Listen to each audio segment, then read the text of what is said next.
تاریخ گواہ ہے، جس نے اپنا وقت کو برباد کیا، وقت نے اس کو برباد کر دیا۔ نوجوانوں، محنت، ایمانداری، سچائی، اچھے اخلاق کی سواری پر سوار ہو جاؤ، کیونکہ یہی سواری ہے جو تمہارا کھویا ہوا وقار اور مقام لٹا سکتی ہے۔ آج مسلمان ایک دوسرے کو ذلیل کر رہا ہے اور اپنے آپ کو بڑا سمجھ رہا ہے۔ ہر گھر لڑائیاں ہیں، بیٹا باپ سے بات نہیں کر رہا، بھائی بھائی سے بات نہیں کر رہا، کمزوروں کو دبایا جا رہا ہے، مظلوموں کو ستایا جا رہا ہے، معصوموں کی چیخیں نکل رہی ہیں۔ یہ ہے آج کا پاکستان۔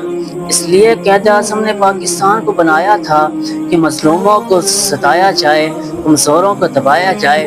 ایک کلمے کے نام پر بننے والی ریاست اس لیے بنائی گئی ہے کہ کمزوروں کو ستایا جائے، مظلوموں پر ظلم کیا جائے اور ان کی سننے والا کوئی نہ ہو۔